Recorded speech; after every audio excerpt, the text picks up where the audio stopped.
Gripping the golf club is the worst. It lends itself to the most amount of inconsistency and will be the reason why amateur golfers struggle to put either 2 nines of golf together or just actually enjoy a period of consistent golf. And what we're going to do in today's video is going to talk about how to get rid of it. So first, let's take a look at something that we should be trying to do. Now, this is a golf swing of Tony Finau, and it's been captured on gears. And I really like to look at this stuff because it kind of shows exactly what his body is doing. Now, there's going to be 2 things, but one thing that we're trying to really focus on, it's going to be the hand path. So what we can kind of see here is the way that Tony Finau's hands move back on one arc, and they kind of come down on a slightly narrower arc. So they don't travel, these hands aren't traveling up and down the same arc, they're coming down on a narrower arc. Now, for most golfers that have inconsistency, this is the thing that they're essentially not doing. What's happening is they are coming down on too wide a hand path. They're not getting this narrowing hand path similar to what we saw with Tony Finau, hence leading itself to this sort of scoopy, flicking nature.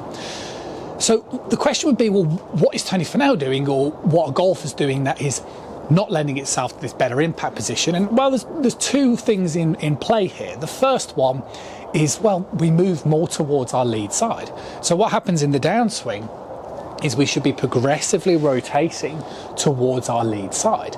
And as we start to do this type of movement, this is going to help the hands come in on a narrower arc. Okay, if we sort of stay back here, the hands are going to come down on a wider path.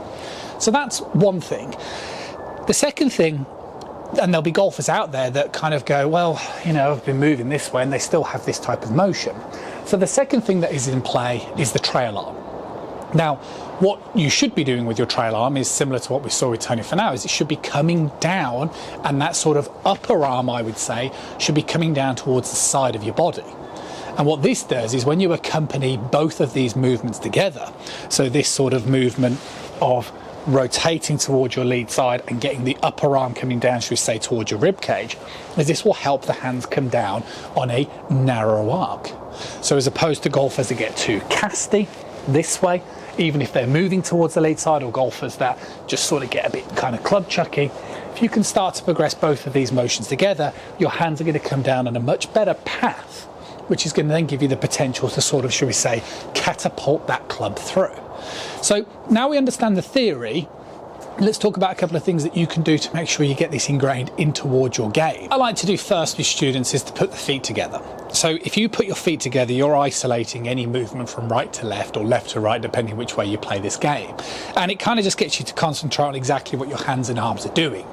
So if I sort of take the club back, if I sort of just concentrate on where my club is hitting the ground, coming in towards this downswing with this sort of feeling of, as I start the downswing, trying to get this upper arm hitting in towards my rib cage, and you can kind of see the way this gives my hands the chance to get over the golf ball, and then from there, then I can just try and strike the ground, as opposed to golfers that would be going much more this way and more scoopy. So feet together is a great place to start, to just sort of concentrate on exactly what your hands and arms should essentially be doing. Now, you can also potentially buy things that would help. So I've got a few training aids here that I tend to use. This one is the Impact Snap. The benefit of the Impact Snap is the little ball bearing inside of it. So again, you can kind of swing back, you can let it drop, and then as I come down, you want to snap it at the bottom part of the swing. Again, if you get that sound too early, that's because your hands are working on too wide a path. Other options you've got with this, a couple of training aids I'm sure you're familiar with, you've got the Orange Whip. The Orange Whip is absolutely brilliant because, again, the way that the weight is distributed through the club, it gives you a real strong sense of how your hands are working. And if you want to get that whipping sound, it really encourages your hands to work on a much narrower path. If you start working too wide, you're never going to create that whip. That's a really good training aid. The only disadvantage is, I suppose, is that you can't hit balls with it. And that's why I like the G-Force. So G-Force have actually just released a new one of these as well. So it has the same sort of weight as your golf club. So you can really get that blend of both of them together. And as you can kind of see, I make a few practice swings with this one. It's the same thing. It just gives you that sense of bringing the hands down, and then you'll really get that sort of feeling of whipping the golf club through. So there's training aids out there that are always going to encourage you guys to feel this sort of transition of progressively moving towards that sort of lead side and bringing those hands down. However, you could buy those, you don't necessarily obviously have to. My sort of favourite thing is the pump drill. I really like the pump drill. I think it gives you that sort of sense of sequencing things together. Now what you'll notice here is that I've also got a cane or an alignment stick. I always call it a cane, and you guys always flag me up for that. I don't know why.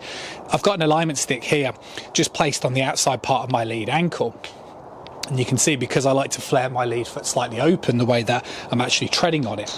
Now, the reason why I like this being down by my lead ankle is I think it's a really good reference for your upper body. So I still think there's a proportion of golfers out there that don't move, should we say, downward enough, and they don't move enough towards that lead side.